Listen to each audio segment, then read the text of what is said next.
You're live. Good evening. Welcome to the Rules Committee meeting for the Cleveland Community Police Commission.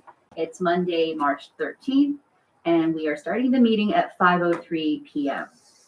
So thank you for those joining us on our live stream. And I'm just going to do a roll call right now. Chandra Benito. Present. Charles Donaldson. Present. Jan Ridgway. Present. Adriana Rodriguez. Present. And I'm Terry Wong, I'm present. So welcome everybody. Thank you for your hard work last week. We've gotten the Section 1 rules passed. We're now moving on to Section 2, which is involves the administrative procedures. Ms. Ridgway? Yes, to the chair, before we get started, I wanted to personally acknowledge the work that this committee did. It was major to get it done on the second time around, and I don't think we got any comments this time.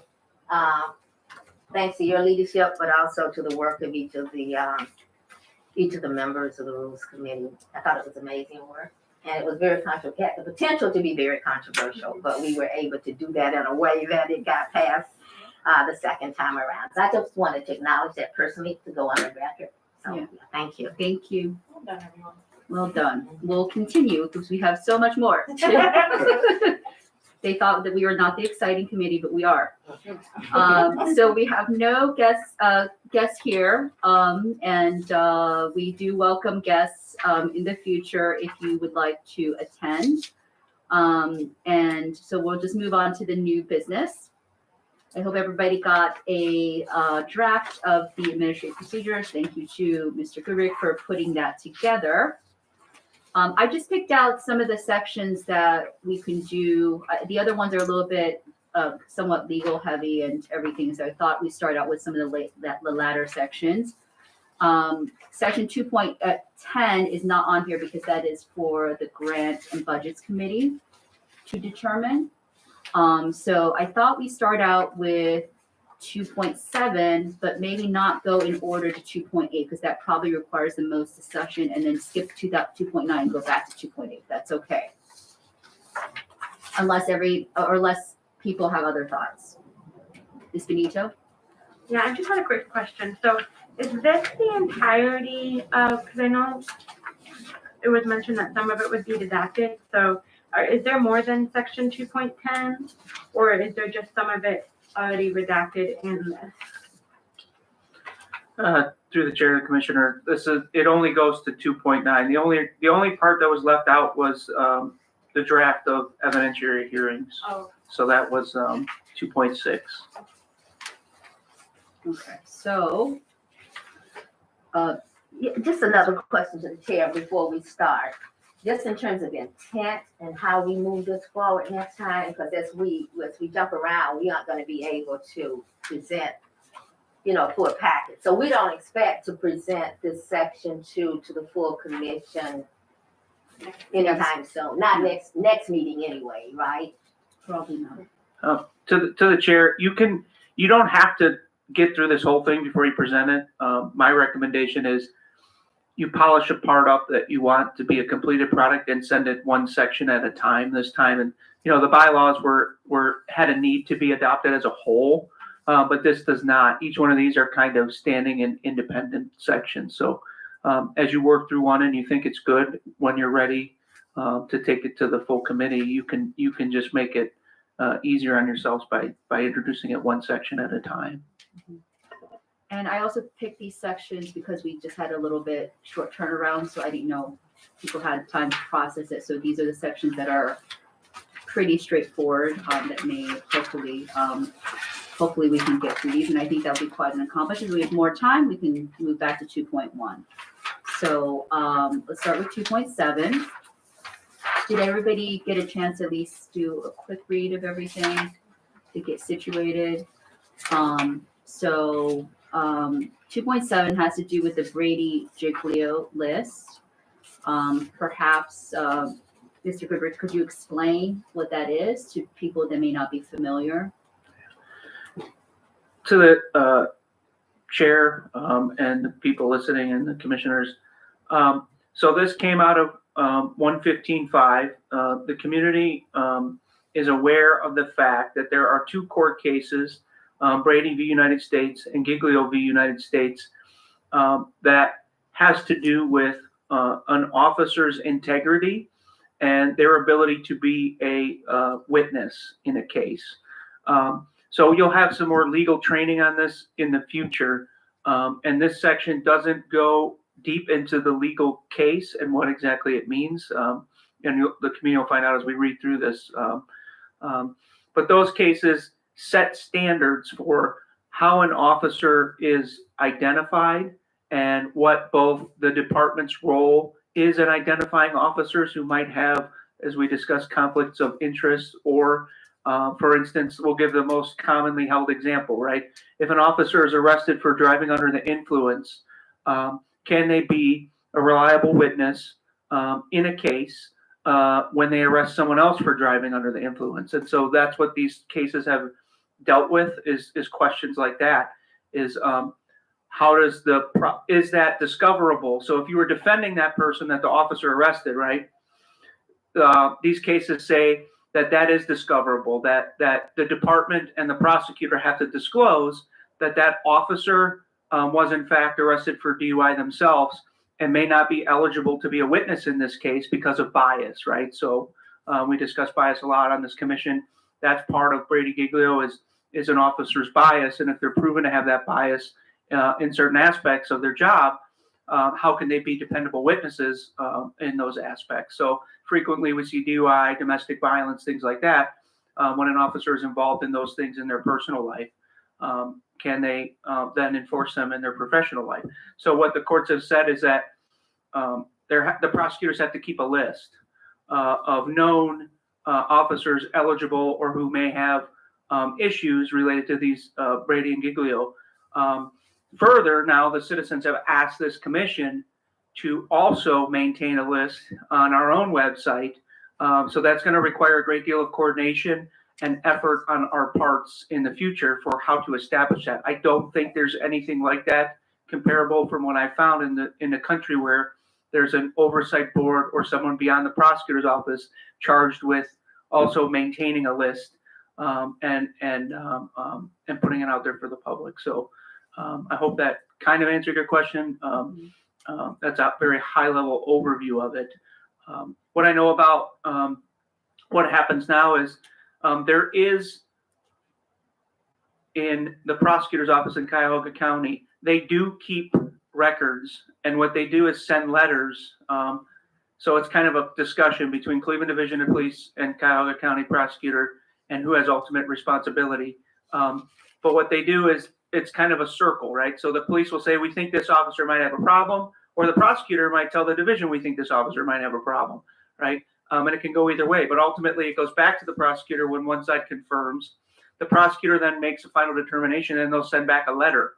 And what we know right now is that letter goes into the officer's file, right? But there is no policy, and you'll see as we read here, the division has no written policy that they've shared with me, at least in the last conversation that I had with them about it, on how they handle this. So they put them in these files, and then it's kind of another instance of self-policing, right? So then it's expected that that officer will disclose that to prosecutors when they're dealing in cases and things like that. So, and there's no way of a community member to check other than to do a lot of hard homework on their own if they were trying to investigate what these officers have. But there are letters being sent to officers. We don't know how many at this point have had those letters because, again, there's no central repository that the city has kept. So the brunt of the load will be, how do we go through all these files and see who already has one of these letters? How far back do we go? You know, it's going to take a lot of future conversations.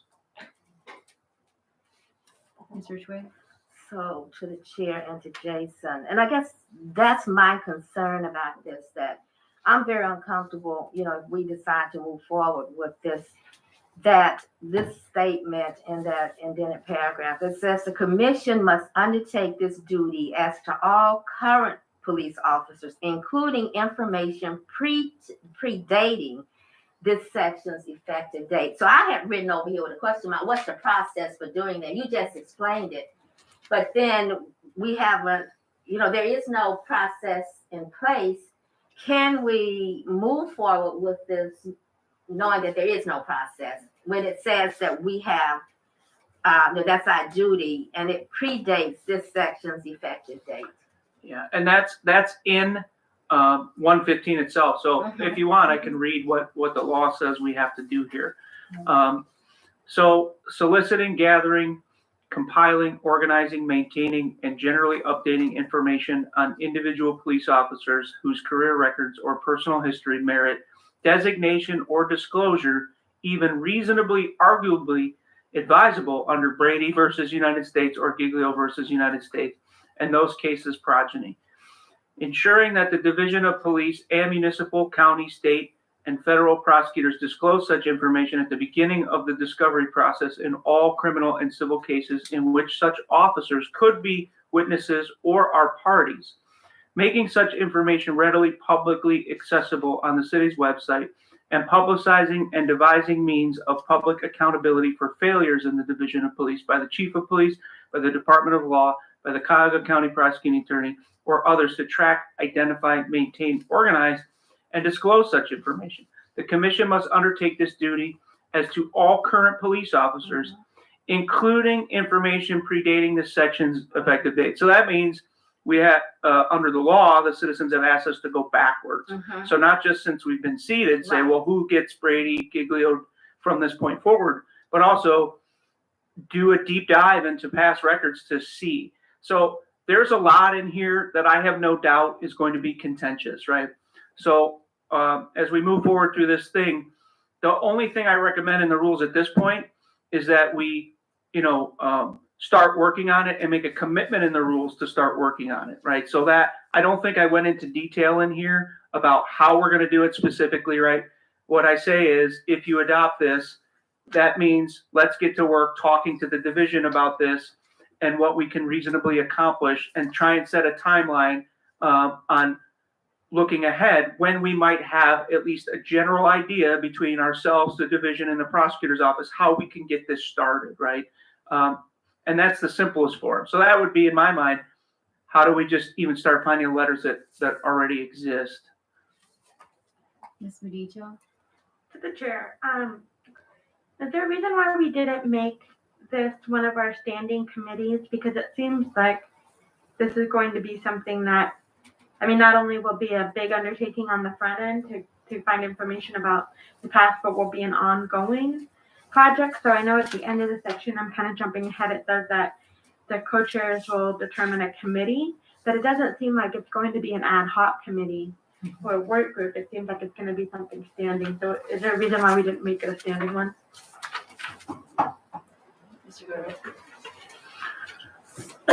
So it doesn't have to be a committee, I don't think, but because a standing one, because it's going to be turnkey once we establish the process. So it's about establishing the process, and then the staff are going to do most of the work, right? So the division will have a reporting responsibility to us after we establish what that is. And it's just, it'll be, we receive information, we post that information, right? Yeah, so it's not something that you guys will have to review once we establish the process, right? So you can say, you can change it to say, we will, in adoption of these rules, we'll have staff start working on the process and bring it back to whichever committee. It doesn't have to be that way. That's just a recommendation, But yeah, this is something that will be something the citizens are looking for us to do, right? It doesn't mean you have to even get through this tonight. If you say this might be something we want to table until after we have more training on it, that's acceptable too. Either way works, but it's in here, and it's not, again, they're already doing something, right? So I am aware that there are letters that exist. So at the very basic thing, we do have now a mandate to start putting ourselves in that process, right? So if they're getting letters sent or letters have been sent since we've been seated, we should probably get a jump as quickly as possible to just say, at the very minimum, let's find out how we can get the letters, and let's start doing what, if the prosecutor already said they belong on this list, right? Then we know that we're safe to at least start the list there. So I had a question of clarification. This is, so there's a list of potentially material affecting, behavior, misconduct involving moral turpitude, truthfulness, bias, blah, blah, blah, blah. So this is outside of what I'm asking for is that there was a article in the Marshall Project from, I just think just last week, that Carrie Howard, the safety director, had removed the names of officers from discipline notices, and they were eventually put back. Could you explain to us the interrelated? Is it just conduct outside of their work, or do we get to name what if they commit these offenses during work? So again, this is lists of things that are potential material. So that word is important, potential, right? So it doesn't mean that every officer that's been, so you could look at it at two aspects, right? If they're doing any of these things outside of work and they've been caught, they're probably being disciplined in work, right? But what the citizens are saying here is they want us to be a watchful eye over the discipline, right? And no longer trust, because the process didn't really exist, that communication between the prosecutor's office and the division will produce a successful Brady list, even though the law says so. So they want us to have a watchful eye over it. So that means if an officer is disciplined for bias, right, and we see it go through the system, right, we can then find out, watching that case, knowing that bias itself, let's say they were accused of racial bias and they went through an OPS case, they were found, they were found that was sustained. It went to the chief. There was discipline. Maybe they got a suspension out of it, but they're still working, right? The question then becomes is, what is our role in seeing if that case qualifies, right, to become a Brady Giglio list instance, right? So this is where the complexity comes in. We'll have to have, when we have internal counsel, right, detailed discussions about each of those cases individually, but all you would have to do is set up the process for that. So say these are the criteria that we meet the review, right? And we will get, maybe in that time here where it says, I think I have a time period in here, within 180 days of adoption of these procedures, that's what we work with the division on, is to develop the specifics of what the criteria will be for measuring that, right? Like I said, we already know that some of these, if the prosecutor who is ultimately in charge of this process, right, the prosecutor's office is already deeming some officers on any given day eligible for this list. So that's the simplest place for us to start, right, is doing an ask for those letters that we can get and starting this list from that, because those are the safest bets. Now, can we be challenged with that? No. But if we start diving into this and making additional things and saying the prosecutor, so the law says we're supposed to watch the prosecutor, it says we're supposed to watch the division, right? Where it gets sticky is how much power we actually have in determining or telling the prosecutor, we think this person should be on a list, even if you don't. So that's where we can expect some conflict that could potentially take us to court on this section, right?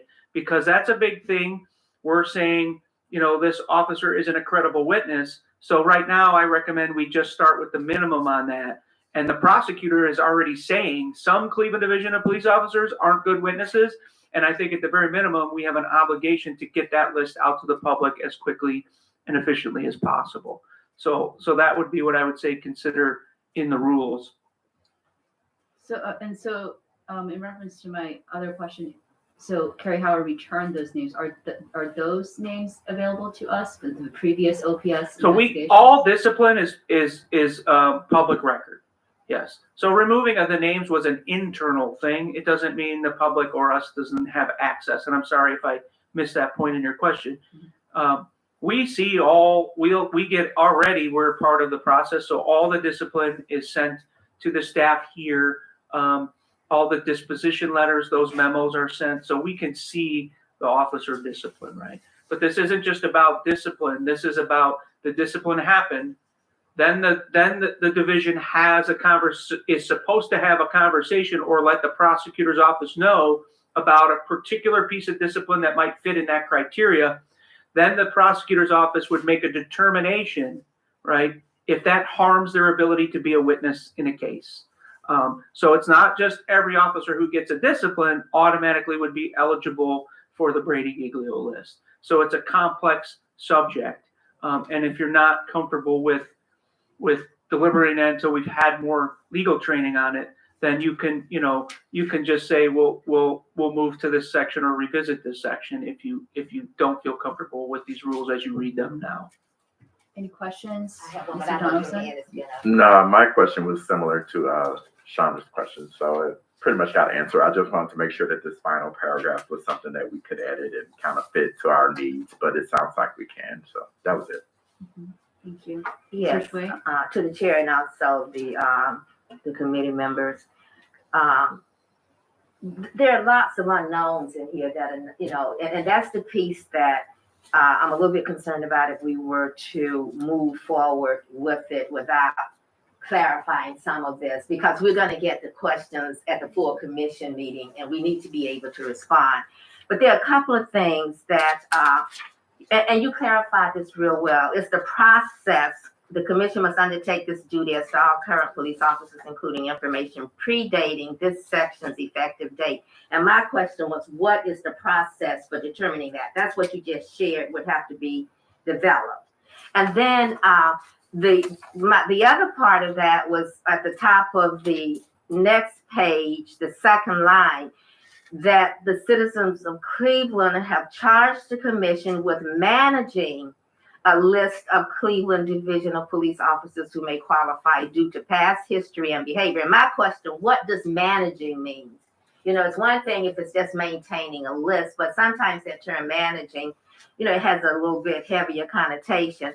And then I wanted to, there were three things. So that's four things. That's two. The third, the paragraph right under that list of potential behavior, it says that the Division of Police has a legal obligation to report to prosecutors when any of these potential inclusion criteria are met. And it does say here that at the time of writing this manual, the Cleveland Division of Police does not have an official policy on how they handle this. So, it seems like if we're being charged to manage it, our piece is secondary to the police policy. And look like we have to work with them to get that policy in place before we can be, we can actually meet the charge of the citizens. And the last piece, responding to you, Commissioner Benito, it says this work to develop an internal policy managing this. The commission shall work with the division to develop an internal policy within 180 days of adoption. This work shall be done via a committee determined by the co-chairs. So we actually can develop a committee to deal with this according to what this says. It doesn't say you must, but it may be an easier lift if, everybody isn't working on it and trying to create it. I just wanted to point those out because when I was reading this, it just seems like so much wasn't here, but I would like to just pick up on something you said. And that is that we could move this forward with the caveat that, in parentheses, to be determined by, a certain time. This policy, however we're going to handle this, the process. If we felt that we needed to move this section 2.7 forward, we can actually put in here to be determined by a certain time. Yes. And I would just say when I authored this, I didn't make any policy for us really. All I'm saying is this is what it is, right? This is what 115.5 says we have to do. And then at the very last paragraph, I'm saying, if we adopt this, we're making a commitment to start working on this, right? And that's the important part because the citizens want us to do this, right? But doing it without a commitment or just being open-ended isn't the best idea. So we should hold ourselves accountable in some way. And I randomly chose 180 days as the possibility where we would have something we can come back and then solidify that in these rules as this is our process, right? Ms. Benito. I wanted to make a suggestion. So I would actually suggest that we swap the order of this a little bit and start with the background information on the Brady Giglio list. Brady Giglio. the Brady Giglio list, so starting with the, that after the section 115, after the section 115, Charter 115. And so those kind of 3 paragraphs that start with the specific case details and ending with which is placed in the officer's personal file. My suggestion that would be that we start with that, because that kind of provides some background information on what Brady Giglio is. And then basically that we would start with from here to here. And then have a subheading that says background of Brady Giglio. And then the second section would be the provision in the charter that says like Charter 115-5, language on Brady Giglio, and then go into, and then have a third section that's under a subheading that's like CPC, CPC management, or however you want to say that, just because I think that I was very confused reading this at first. I think part of it is just that the Charter 115 language is a Right, I think, is a thick block of text that's and then I would actually I have some other suggestions that I would make for that third section that kind of talks about maybe what other things we might do in the future that says, but I thought I would just start with that. So, thank you for those suggestions. It was a little bit, perhaps, I know it says the specific case details of Brady v. United States and Giglio were outside the scope of this manual, but maybe just an introductory paragraph. Then we don't have to break this part down. Because this says, I have a question, so there's a legal obligation to report, so there's a legal obligation to report, but not a legal obligation to have an official policy. Is that how the Cleveland decision, because it says, at the time of writing this manual, the Cleveland decision does not have an official policy on how to handle this. So they just do it kind of in an ad hoc way. To the chair, yes, the only thing that they do for certain is communicate with the prosecutor, and sometimes they get a letter and they place the letter in the officer's file. But there's nothing in writing that they shared with me upon asking of what that means, how it's handled, what is the responsibility of the officer once they have it in the file. So all of these things now are, in my opinion, part of your responsibilities to sort out, right? Because the citizens have given you a great deal of power in 115.5, and that's why the word manage is in there, because not only do you have a responsibility to make sure the division has a policy. If they don't, you may even, and this is just an interpretation, I'm not an attorney, you may even have the power to mandate a policy to them, right? Yes. And we don't know for sure that, right? We don't know. It could be tested that if you have or haven't truly have that power, but it's there in my read of it. And so this is where I really see no one's going to take charge of this for you. But the citizens are going to expect this out of you. So managing is the right word, in my opinion. You guys have to find out where they're at with this, right? Look at what they're planning on doing. Maybe they'll, in good faith, meet you halfway and start working harder on this if they know that you're discussing it and you have some expectations of them. So that's kind of where it's at, to the point of understandability. So as the author, it's very important that you understand it. If I wrote it and you don't feel the flow or you don't understand it, let's change it. But what I wouldn't recommend is, it's not a substitute for training. This is a policy, right? So we don't want to repeat. These cases are very complex. The decisions are lengthy. So I tried to summarize that as best I can when I said essentially they are, in this paragraph here, in what it is. That's the best summary I could come up with when I read a bunch of summaries, and they're very similar. So That's why I suggest to remove it up. Because it is really good. So did those two cases mandate a list, or mandate just the disclosure of the potential concern, credibility, and bias? So the prosecutor's office is supposed to maintain a list. So that's the thing. So, but a lot of them don't. And I think there is some local articles about where we are comparatively, right?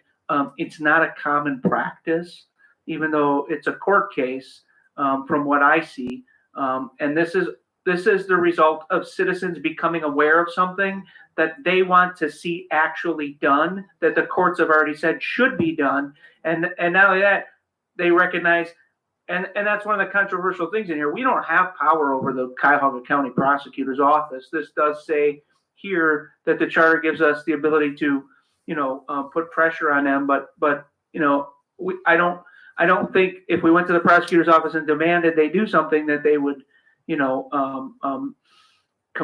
can't compel them. So, but they are doing this. So we're lucky in that sense that they are sending letters. So if we catch those letters, it's a starting point for us on this, because now we have something they already determined, and we could start our list that we're mandated to have.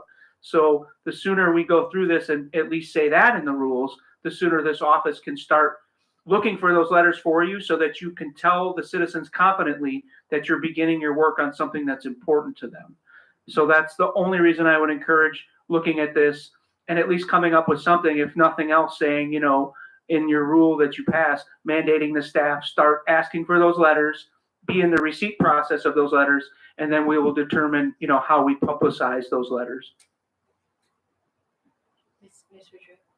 Yes, I just have one more, I guess a question or a suggestion, and maybe it's premature at this point, but maybe you could help clarify this. I'm wondering if it would help if we invited that area of the Division of Police who would deal with this to our meeting and began to flesh out what they're going to do and what we can do. Because some of this we can't do unless they're engaged in this process. So I'm just asking, is it premature at this point to think that we could invite them to sit at the table with us and answer and help flesh out how this could be accomplished? Through the chair to the commissioner, I would say your first invite might want to be to the prosecutor's office and ask them for their intake on this. If you're looking for additional information to help you guide this policy, we could send an invitation to them to appear at the next rules committee and, talk about how they manage this internally, and you'll have one side of that equation. We can then go back to the division and ask them to appear after that fact, and also talk about how they handle it, right? So we know what to ask for. Yeah. That's good. More? No, I guess, so to the chair, is this something that we could do, is to invite the prosecutors? I see no problem with that. Who in the prosecutor's office handles this? I would reach out to the prosecutor himself, and then he can delegate it downward if they agree to come and discuss it. This is the county prosecutor. Yes. But I can do that on behalf of the committee if you ask me to. I'll, and then you can table this section until you learn more about it, if that's what you feel comfortable doing, and we can probably even ask that appearance in the same. In the next rules committee meeting consecutively. I can say the prosecutor speaks first, and then have the person from the division who would handle this. Oh, great. Yeah. If that was possible. Thank you. Who right now handles this in the Division of Police? To the chair, that's an unclear question to me. I think that's part of the problem, is it's not centralized. I did speak to the current superintendent of internal affairs, Christopher Vilan, who used to be the inspector general, and he had a lot of knowledge about it, but he wasn't in charge of it. And I also spoke to the commander in the compliance bureau, administrative bureau, who is in charge of case prep for discipline. And again, they're aware of it, but they're not in charge of it. So, ultimately, I think it rests with, if you look at the charter, the director of public safety is the executive head of the Division of Police. So, that is the final authority on how this stuff should work in my mind. So, there's multiple people with hands in it. But ultimately, at the end of the day, it's the executive head of the Division of Police is the public safety director. So I think that's the office that we would need to work with to make sure that this is done correctly. Okay, thank you. So we'll plan to invite these two entities or representatives to our next meeting. And is there any other work we want to do on this before we move on or put a bookmark on this? Right, and it's something that, the more we learn, we can make the policy better. And it takes a lot of constant vigilance, right? So, all right, well, thank you for that. Let's move on. Why don't we move into section 2.9? This is, we're gonna skip over 2.8 right now. This is about expenditure approval and budget oversight.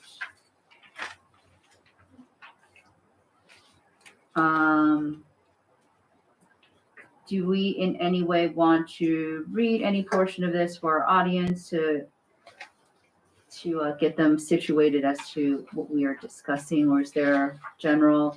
This is just about the purchasing guidelines and budgetary guidelines. So why don't we jump right in? Oh, Mr. Donaldson?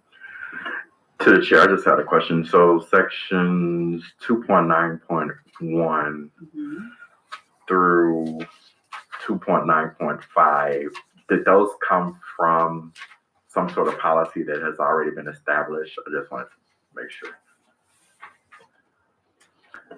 Through the chair to the commissioner, yes, that was our previous guidelines. Although rarely exercised, they did exist.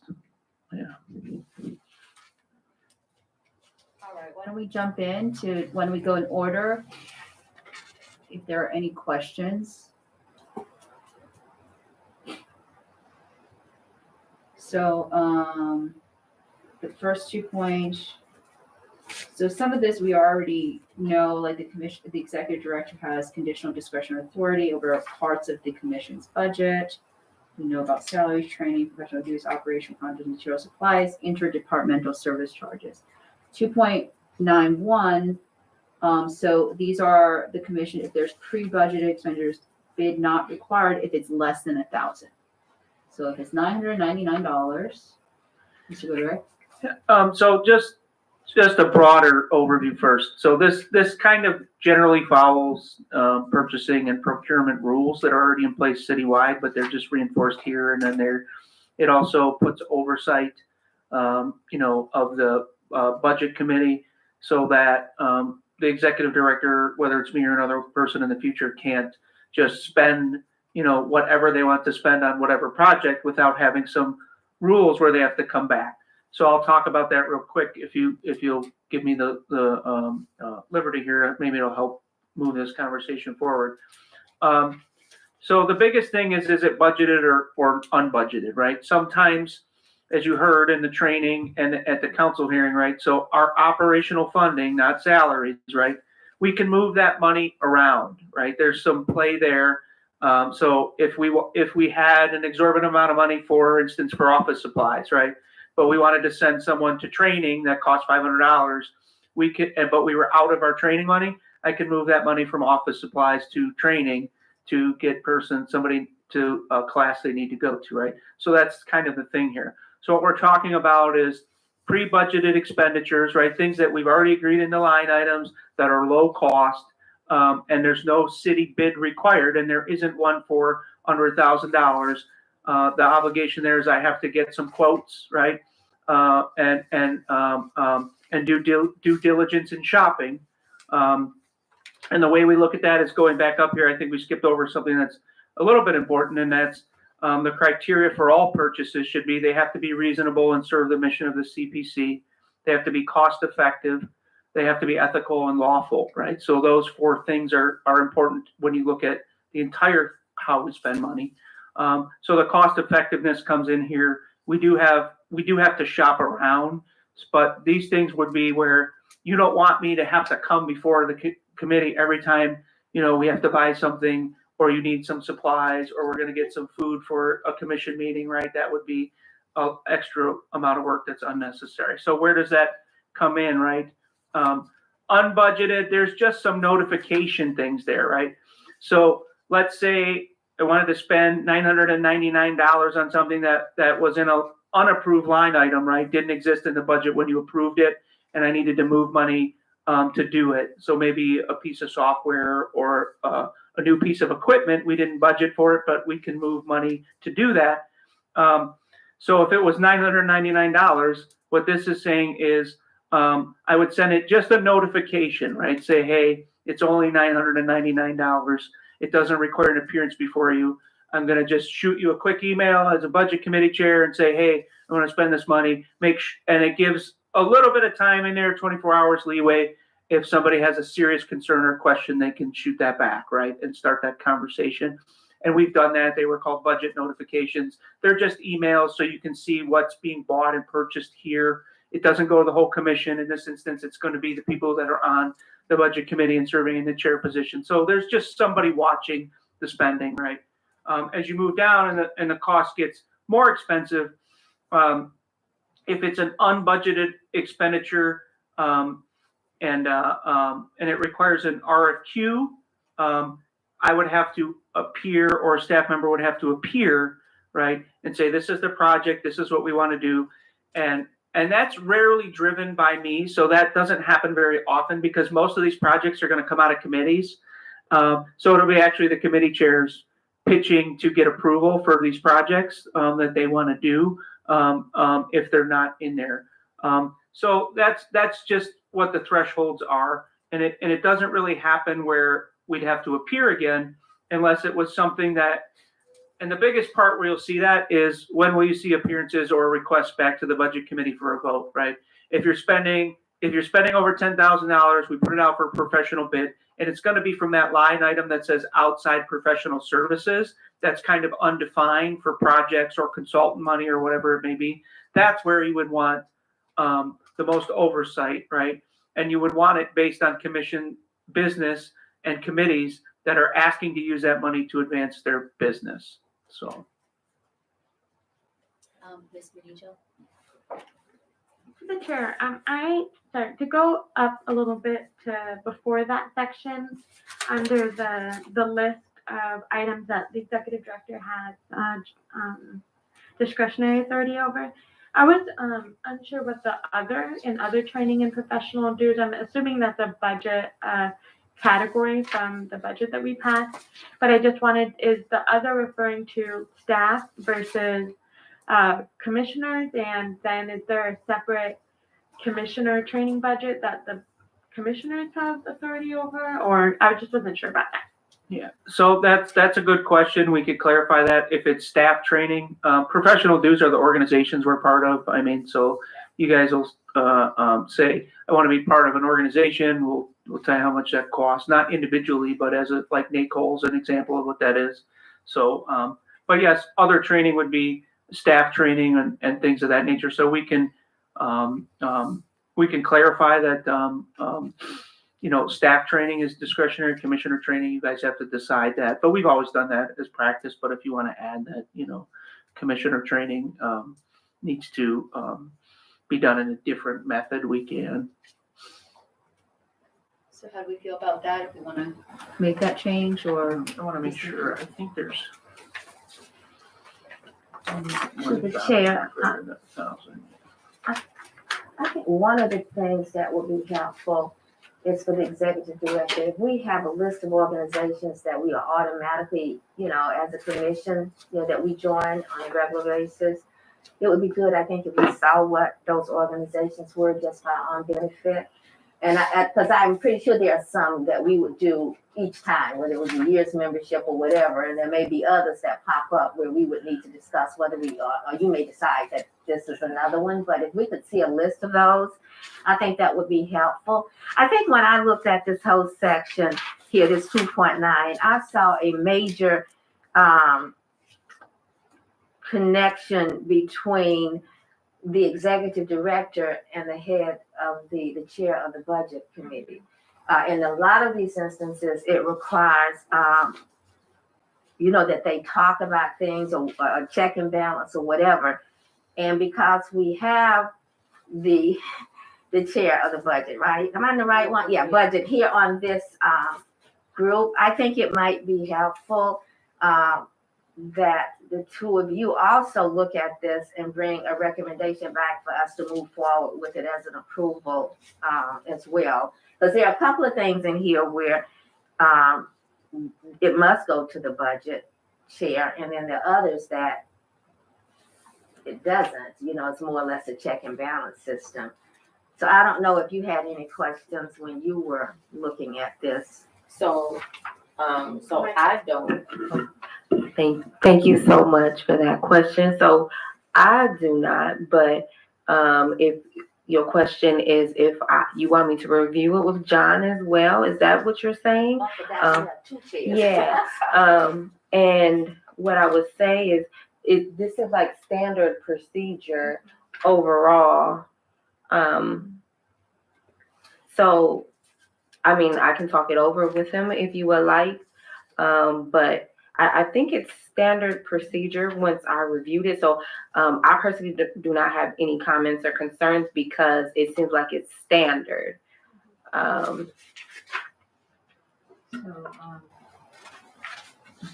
That's what I wanted to hear, that you had read over it, you didn't see any potential conflict or, And I don't know if he has conflicts. So if that's what you ask, I can only speak on me. I forgot it was a co-chair, so I was asking you. Which we will may need to deal with again, you know, as not at once it's trimmed down, it will be one chair. So for the, Ms. Benito?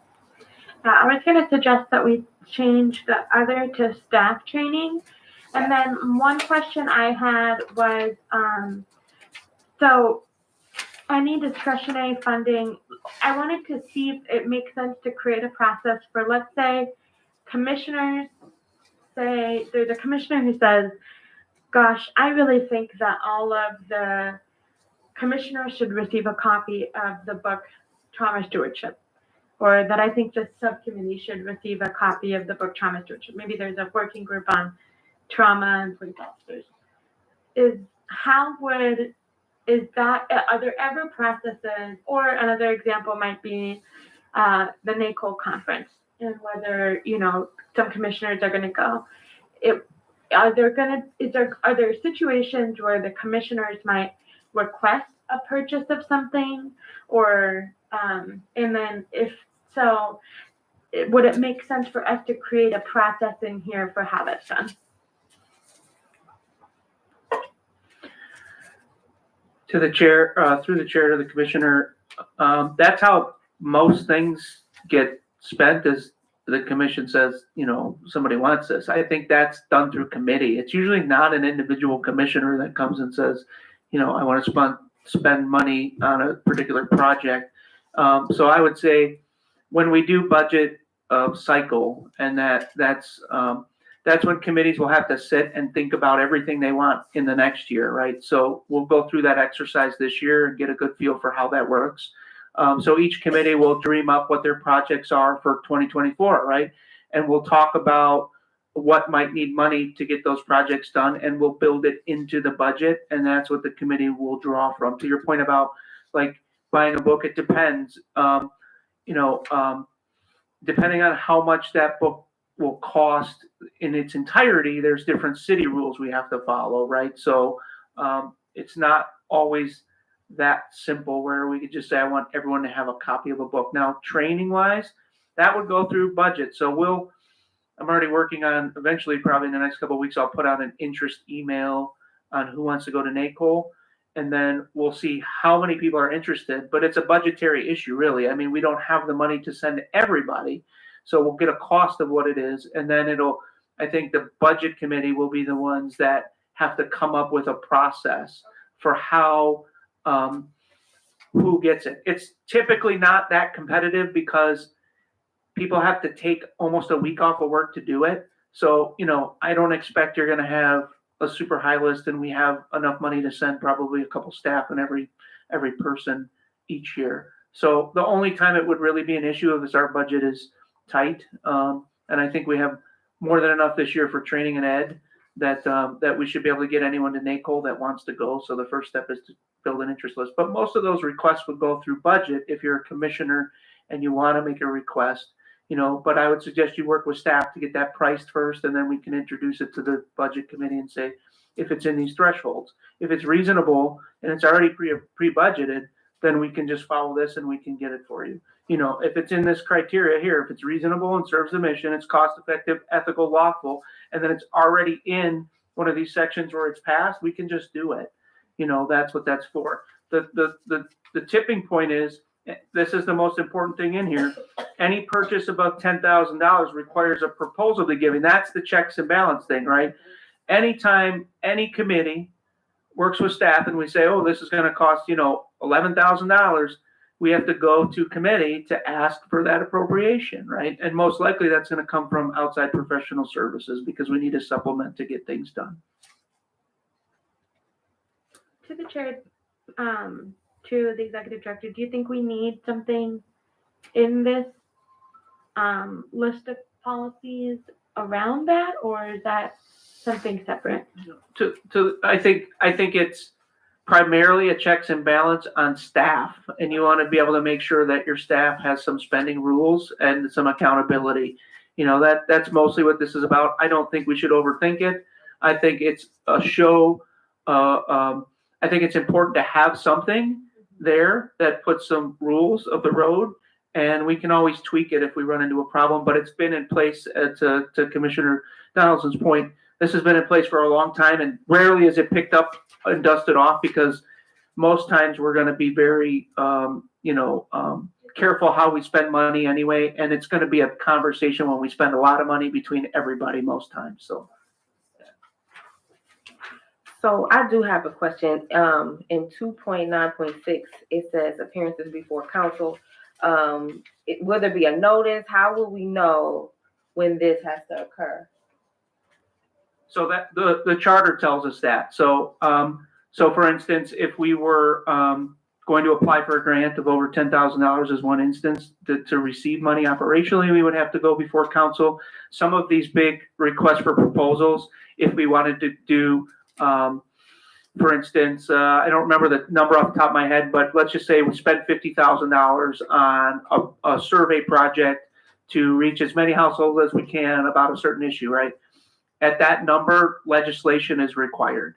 So we would have to work with the law department to get the legislation drafted. Then we would have to go to the finance committee at council or whatever the committee, it could be safety if it's a safety issue, and they would have to read it, discuss it. So yes, it's not defined because the charter says when we have to do that. So if you would like me to pull it out and list it in detail there, I can, but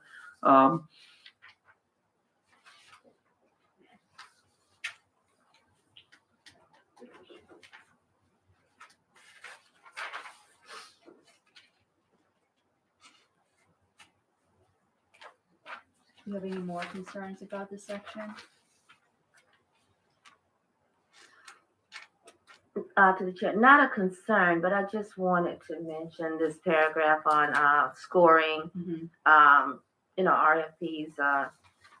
RFQs, because I would think that we would want, depending on what it is, we may want to be involved. I don't mean this rules, but the budget committee, or somebody may want to be involved in scoring,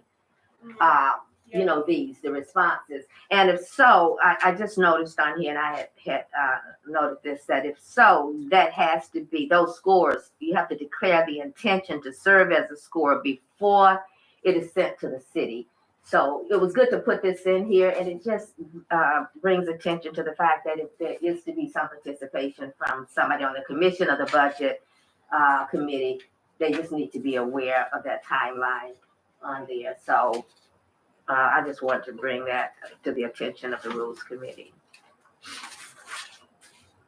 Could you maybe give us some examples, Mr. Goodrick, of previous RFQs and RFPs that have been sent to the Sure. city? To the chair, the reason that it's in there that staff may serve is because a lot of times, like we had a videographer one time, and it was specifically around assisting and doing some media and marketing, and that's really mostly staff. So why would a commissioner need to spend their time, reading those applications? All the commission had to do is say, yes, we approve this project because we went through this process. It was over $10,000.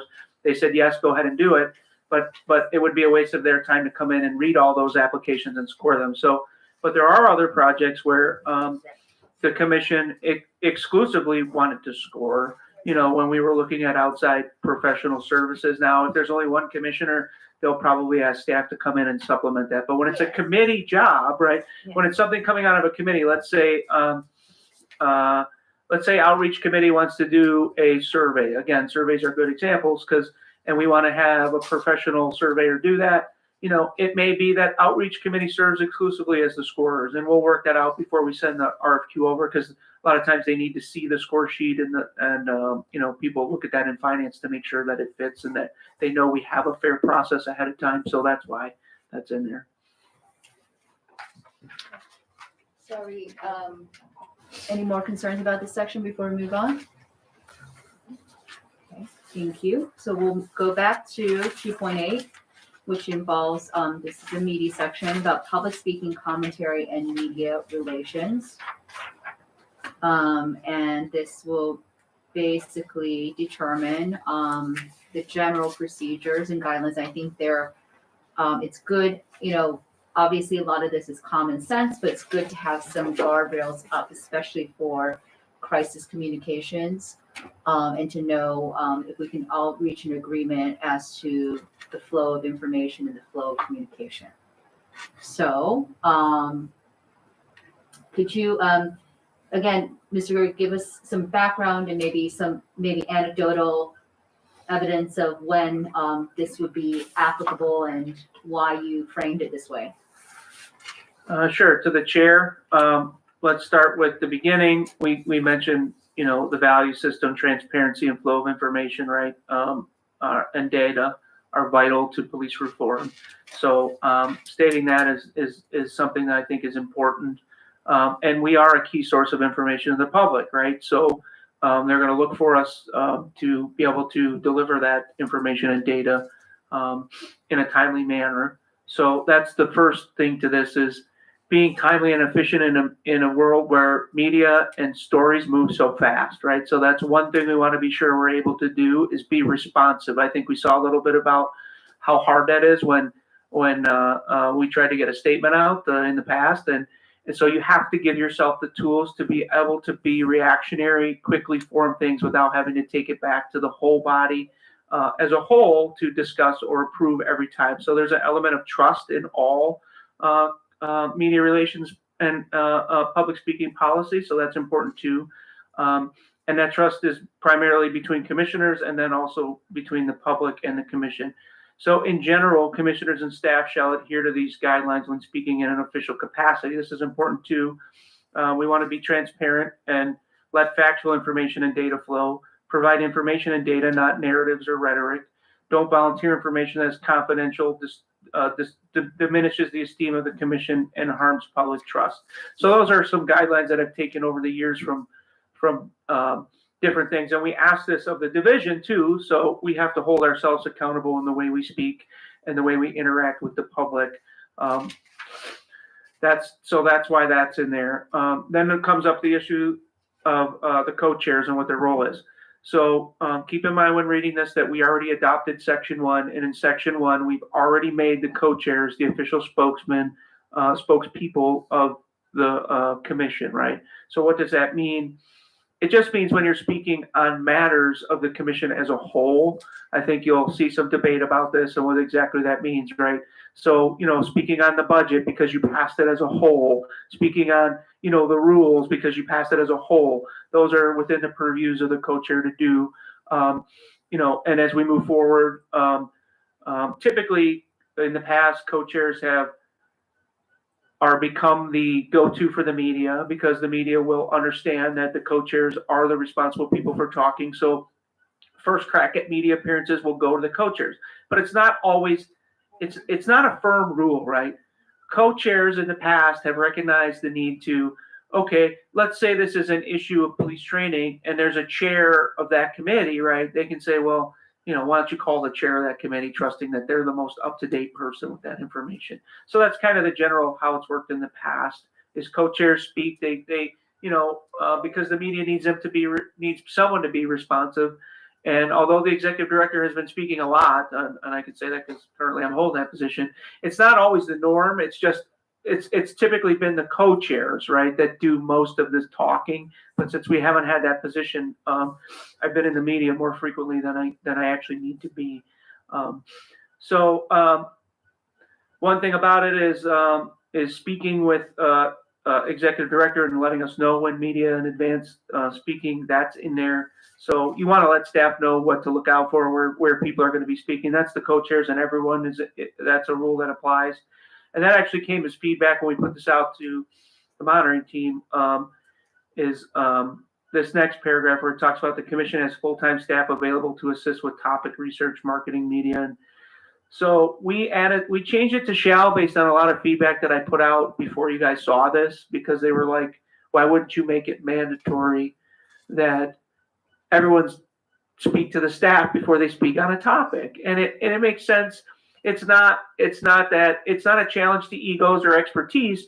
It's just saying the world moves fast, and maybe the last time you looked at something changed, right? So just make that quick phone call and say, is there any new information? That's because I haven't spoken on this in 2 months, right? And that's something that everyone thought was reasonable to put in there. That's why shall is in there, but it may be controversial because we are requiring a check-in with staff in this. And then executive director is authorized to speak to the media on commission's work too. And that's the work, right? So the executive director isn't speaking on the politics of the commission unless they're asked to do so by the co-chairs or working in conjunction with the co-chairs usually. But again, we're talking about the work. So when someone calls and asks staff, what has the commission done, right? You shouldn't have to have staff go and get permission to talk about reports that have been produced or things that are already out there, things that we can do, because that's our job, is to promote your work all the time. So we don't want to put a restriction on that. So crisis communications is the next level on that. Do we have any comments before we move? Do we want to take it as separate sections? Yeah, sure. So Ms. Benito? I have a couple little things and then a larger thing. So I'll start with the little things. Period is missing at the end of co-chairs and the executive director shall be notified in advance of all planned speaking engagements, period. And then the other thing that I was wondering is when talking about scheduled speaking appearances, I know this might be just common sense, so maybe it's not needed, but should we say something on topics related to police reform or on topics related to the work of the commission? Because if you have a speaking appearance for some other area of your life, obviously you don't need to. Yeah, Everything. we don't need to be notifying that. And then the other small thing was, I agree with the executive director that the staff should not need permission, to speak to the media on the commission's work, but it might make sense for there to be a heads up to the co-chairs, just the same way that we give them a heads up when we're speaking to the media. That those are my small things. And then my larger thing was in the fourth paragraph, when it talks about that commissioners are often asked to speak as subject matter experts for a variety of policing topics.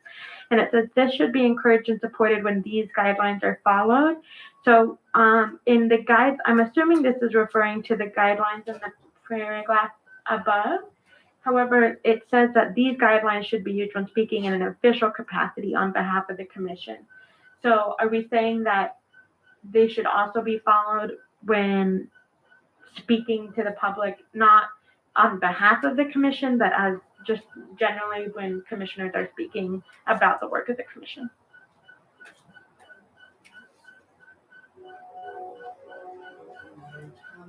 I believe the guidelines are the Be Transparent things, is that you're referring to?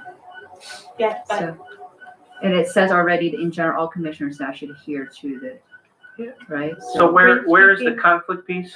when speaking in an official capacity on behalf of the commission, but there's a distinction between speaking on behalf of the commission, which is something that the co-chairs or designees of the co-chairs do, versus commissioners are often asked to speak as subject matter experts for a variety of policing topics, this should be encouraged and supported. So my understanding is that is referring to if, media reaches out or a commissioner speaks, they're not speaking on behalf of the commission, but they're just speaking as a subject matter expert.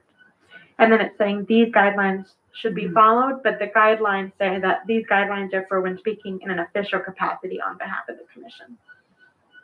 I mean, is there a time that we will be speaking as subject matter experts, not on behalf of policing, not on behalf of the commission? I mean, our work is still so. I mean, we've had commissioners be quoted in the paper many times since we started. And Who I are know, they speaking as subject matter experts? I mean, I don't know. It's I think the question is, we can talk to the media and give Chandra Benito's perspective on something. Mhm. If I'm doing that, I'm not speaking on behalf of the commission. I'm saying they might quote me as Commissioner Benito said, blah, blah, blah, blah, blah, versus what the co-chairs are going to be doing is saying, the position of the commission is X, Y, Z. And so how I'm interpreting this is when commissioners speak to the media and they're saying, my perspective as Commissioner Benito is X, Y, Z, that would not be speaking on behalf of the commission. That would be me speaking as a subject matter expert. I think subject matter expert to me means with regards to the commission, because there's a last sentence that says when the commissioner is giving individual opinion, it should be made clear the opinion belongs to them and does not represent the position of the commission. So is that the scenario that you were talking about? I guess, like, for example, you would be a subject matter expert on diversity, right? Let's make it, but with regards to, I guess that would be a question for the author, is whether that this is referring to two separate situations about when, however, commissioners are often asked to speak, if that is referring to the same thing as when a commissioner is giving an individual opinion. I think it's two separate things. My interpretation is that it's if you were the chair of the budget committee or chair of the investigations committee or something in that committee, that it would be related to our work. But if we can maybe clarify that in the writing. Okay, so I'm taking here, to the chair, I did see a redundancy conflict, so I shortened that sentence to this should be encouraged and supported, because I'm tracking what Commissioner Benito said, that it is a little redundant. In general, all commissioners and staff shall adhere to these guidelines when speaking in official capacity on behalf of the commission. And then, commissioners are often asked to speak as subject matter experts for a variety of policing topics. The reason I put in there, this wording I thought was important, was this should be encouraged and supported, because we do want people out speaking on these topics, period, right? So we don't want to restrict people's ability to go out there, and you will become substantive experts in these areas in a short period of time, right? So for people who do 8-year terms, right, they're going to be super experts on these topics because they've sat through it for years. So they're going to be consulted as such. So I think that should be encouraged, even if they're not a co-chair. So I saw the redundancy there, but if this sentence is out of place, maybe I'm not sure. But then what is the difference between doing that and giving an opinion? An opinion is when you're not an expert. You're just saying something, in my mind, like you're out there, you're not well educated on it. You're just saying, this is my opinion. I'm shooting from the hip here. So maybe I didn't describe that well enough. Is that you can give your opinion as a subject matter expert. Subject matter experts do that too. So I don't know. When I wrote it, I guess I was thinking along the line of an opinion is more when something happens and you're just running out there and saying, this is my opinion, and you're uninformed. So maybe we need to rethink how I present that. Because if you can't understand it, then I didn't do a good job of clarifying it. So, Ms. Benito, Ms. Ridgway. So I think you did a good job. I think that my question is whether I think the root of it is whether these guidelines need to be adhered to if you are not speaking in official capacity. So let's say someone is in either situation when they're speaking as a subject matter expert or just sharing their opinion, if they do one of these things that it's not, is that So to the chair, if you're speaking on police and you're on this commission, you're speaking as an expert on it. So if you're speaking as a social worker and you're talking about your career, these rules don't apply to you. If you're speaking on policing, I would say that you should be held to the standards that the commission agrees of how that should be done. Right. So it doesn't limit your speaking in the rest of the world on whatever you're an expert in your life, but if you're going to go to the area of policing, I think you're acting in the capacity of a commissioner. And I totally agree with that. That's why I'm saying that in this section we are distinguishing between when someone is speaking on their own versus when someone is speaking on behalf of the commission.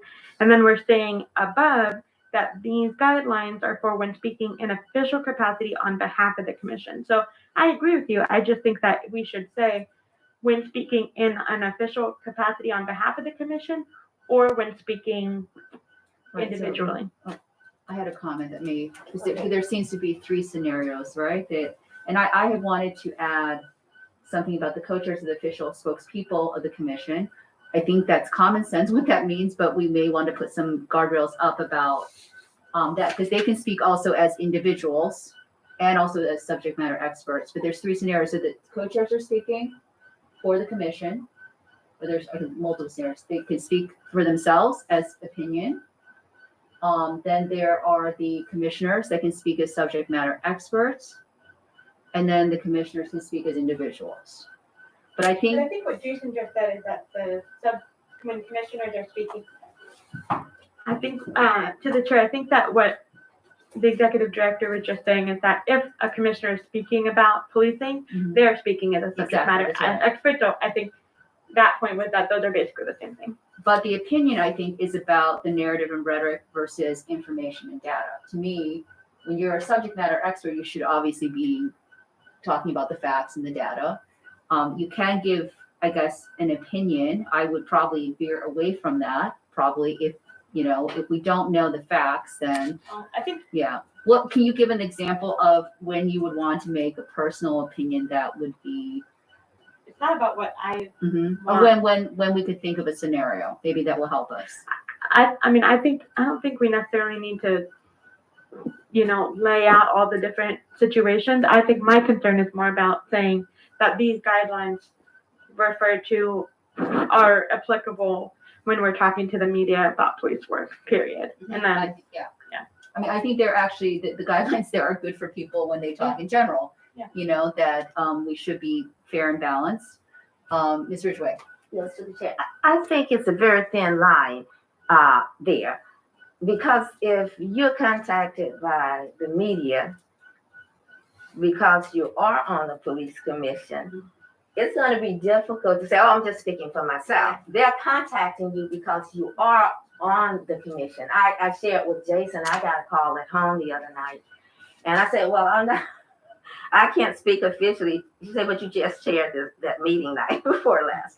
So they wanted to know how we felt going into this fourth meeting, whether we felt we were making progress and all. So I think that was both. I was definitely speaking from my experience during that meeting the night before, but I also made it very clear it's my opinion. But I think if you're being contacted because you're on a commission, it's going to be hard. And it's not necessarily how we see it. It's going to be how that journalist sees it and how they would interpret what you say. So you would just have to be, clear that this is, my opinion.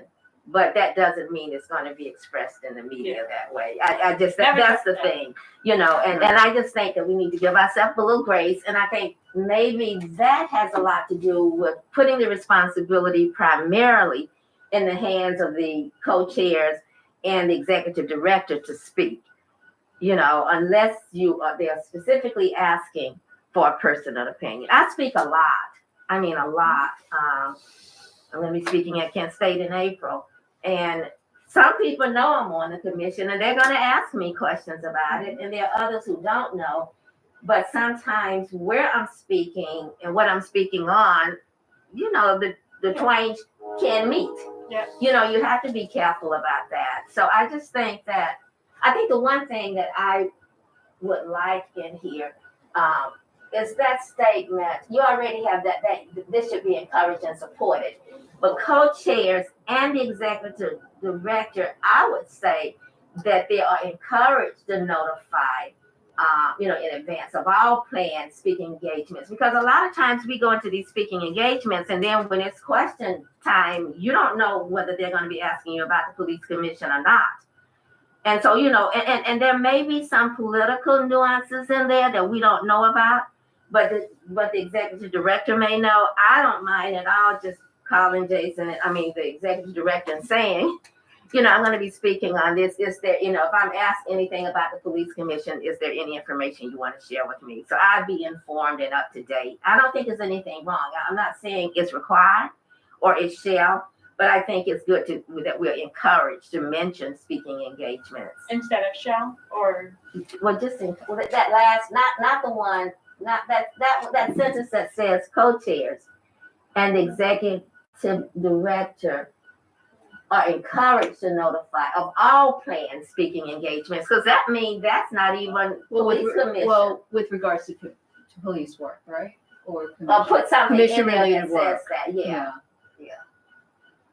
I think we were just Yeah. talking about that. Mhm. That would be. I also mean this, maybe just add a noun after that, what you mean by this, so it'll be clear. This communication. This, Engagement. right, Outreach. diverse, the goal is to maintain our individual diversity, but also maintain the unity that we speak as a commission. So what noun would be there? This should, expression, this mode of expression or diversity. Outreach, this activity, there it is. Okay. And I think it's common sense if we just preface what we say, but knowing that a preface may not be interpreted or doesn't necessarily guarantee that what you say is going to be taken that way, right? It's not like we just have, it's an prophylactic to saying anything. I know it makes me nervous, Chair, to speak. I don't know how it's going to be interpreted on either end, how other commissioners are going to interpret it, but also how the public will interpret it, or how the journalists will interpret it. So I'm always nervous to speak. I mean, I do it because I talk a lot, but that doesn't mean I'm not nervous when I do it, because I don't know until that final article comes out what it's going to say and what I'm going to say. Oh, I hope that's what I said and not this. So I think as much clarification as we could have on this might help us. Yeah. Ms. Benito. Should we move the sentence when a commissioner is giving an individual opinion? Should that sentence be moved to right after the commissioners are often asked to speak as a, so before the highlighted. Right, or after followed, maybe? Oh, sorry, No. it's gone now. After topic. After supported? Here? Yeah, that's what I was gonna suggest there. It should be after supported. Okay, there. Yeah, yeah, for sure, yeah. And then maybe a new paragraph, so it's clear. Yeah. Maybe that, and a new paragraph. Just so people notice that. Yeah, and that goes well with the next paragraph. I would like to flesh out the first sentence a little bit. Because it's like a designation of official spokespeople of the commission, spokesperson of the commission. Could we spell out what that means? Right, so they will comment on, Will be the first contact for media. but they'll also comment on the whole, right? They themselves can also act, I'm assuming, as individuals and subject matter experts too. But their primary role is to. Jason, would you just maybe some scenarios would help us understand. I guess I'm just, I'm trying to, if we want to maintain the diversity of thought, the diversity expression and perspectives, And we don't, I would like this to be a little bit of a check on the co-chairs, because we don't know, who's gonna be elected. I would hate for the freedom of expression of the other commissioners to be limited, right? If they say, so I would hate that, that's what I'm trying to maybe flesh out a little bit more what official spokespeople means. Mr. Donaldson? To the chair, I just wanted to clarify that. So you're thinking that we should just spell out further what this means so that we're not limiting other commissioners from being able to talk? Okay. Because what if they had a different opinion? We've obviously seen commissioners that have different opinion. They have the right to express that. It's also very healthy. It's good for the public to see that there is a dialogue and diversity of thought on the commission. So we don't want to like hamper that, right? But I think, to the chair, I think that is covered under the section where it says a commissioner can give an individual. I think so Opinion. too. I just wonder if it's not as obvious. If someone's gonna say, well, I'm the official spokesperson. So. Well, to the chair, I did think about that, and because some people have already spoken to media, so my concern was that if we're putting that they're the official spokespersons, Mhm. that some people could take that as to be, well, I need to stop communicating. I need to, refer everyone to Defer to, yeah. So I see what you're saying in that regard. How about of the work of the entire commission? Is that, like, can we spell out what topics when would they be called to be the official spokespeople? If it's nothing, or they should be the first person probably, right? Should be that First always people. thing. First point of contact. Yeah, first point of contact. Maybe that makes it primary instead of official. And I think, Ms. Benito? I do- Ms. I do- Rodriguez? I do think that part of the reason why you have a spokesperson, and I do think that there is a certain check and balance on the co-chairs. If the co-chairs are going rogue, right, the commission can vote the co-chairs out. And so I think that part of the need to have spokespeople is that there are 13 individuals with different opinions, and there does need to be a certain amount of unity. I think that's why you can funnel more of the communication through the co-chairs. And again, I think the checks and balances is they can be voted out, and new co-chairs can be put in. I think to answer your question about what is the responsibilities of a spokesperson is, I think, being in contact with media, and having relationships with media contacts.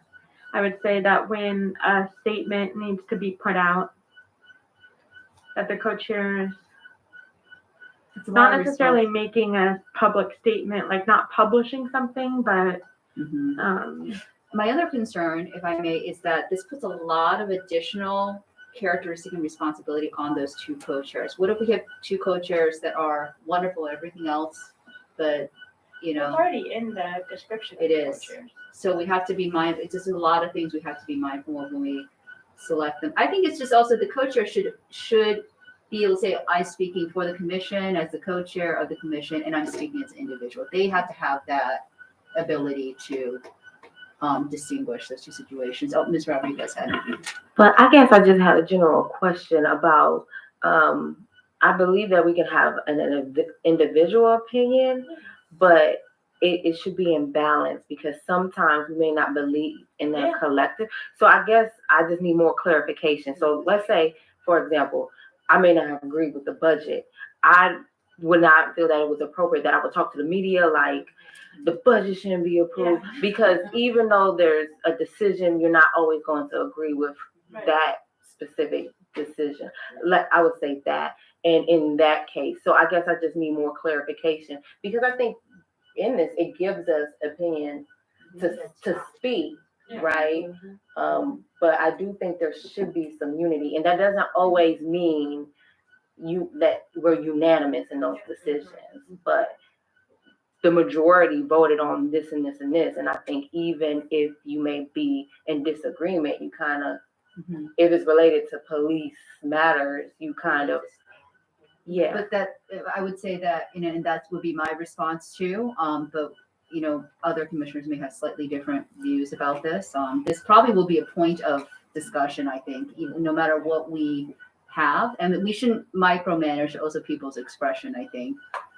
It would be, the more you do it, probably the more the individualism will come out. So, but I understand that's what we're trying to achieve, this balance. We may have to go back to the full commission for their thoughts. I mean, it seems obvious to me. It seems common sense. It seems also like what you would give in decorum to your other commissioners. But it was Ms. Ridgway.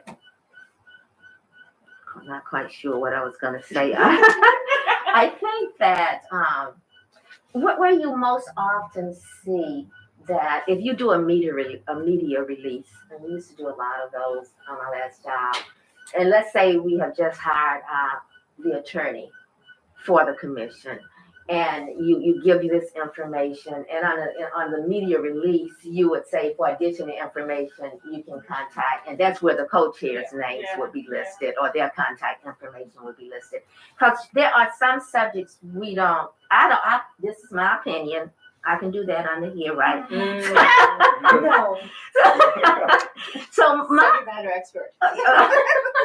my opinion is that there are some things we don't, everybody shouldn't speak on some topics. Because let's go back to the values. The values are transparency, flow of information, and data. So sometimes we just need to make absolutely certain that we are transparent in what we're saying and how we have come to, to decisions, that we know how that information came, and how it came to you may not be how it came to you, And then the data piece is really important because that's the support.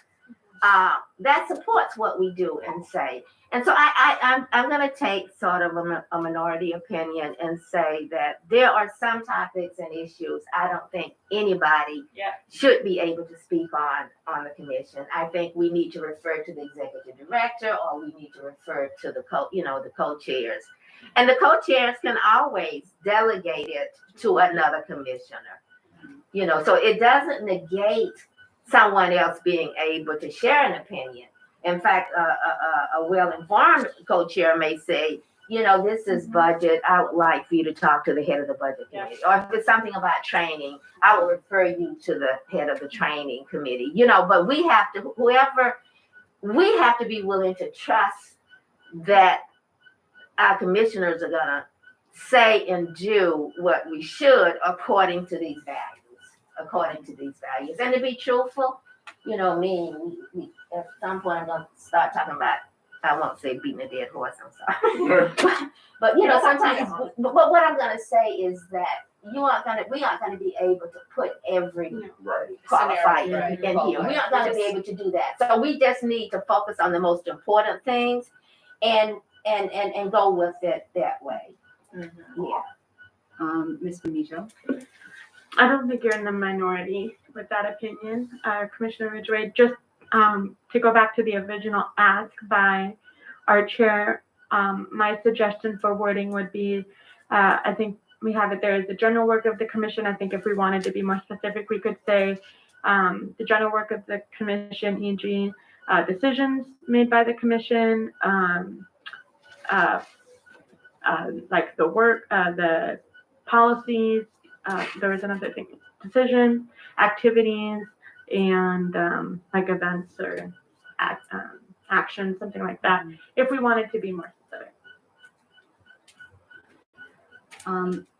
So I thought about also one other possibility. To me, this list is, again, we want to make sure that everyone trusts that everybody can, I thought of this thing, like be responsive, but be responsible. I think this will come into play the most when it's a very high profile crisis situation and people are, I think that, is it possible that we get, because I've already witnessed it a little bit, or, and I'm not supposed to say, to know the difference between, I think, the first time we had that, had that statement that was written up about Tyree Nichols. To me, what made me most uncomfortable about that is the lack of data and information in specific information to that. So can we get some I'm just not sure we're all on the same page about what is narrative and rhetoric and versus information and data. You know, and I think lots of people have a more more refined internal compass on that. But could we get some training just on how to? Some people may not know how to navigate these situations. I don't know. I would just say if some say, for example, if there was a case that I didn't know, I would say, I'm sorry, thank you for bringing it to my attention. I don't have any information, so I don't have a comment. That's what I would do, but it may not be, because we want to be responsive. We want to not hide, because the more we say things like that, the more it seems like we're not being transparent too. So it's a And balance. to the chair, the training committee already added media and communications to the official training agenda, so everyone will receive at least some contact hours on dealing with the media, speaking to the media, this kind of stuff. So that was officially added to the for all commissioners, some hours in that area. And just since you've been talking, I've been trying to listen and just kind of capture some of it. So in that first paragraph, I kind of fleshed it out a little bit more. The co-chairs are the official spokesperson of the commission and in general are the primary source of interviews for the media about the general work or official positions of the commission. So I try to capture it as best I can there. So I think that kind of captures the spirit of what you were talking about there. And then it gives them the authority to, designate this role to commissioners when they are unable to fulfill the duty. Or we can even add in here, or if someone has greater knowledge. I like that official position. Yeah.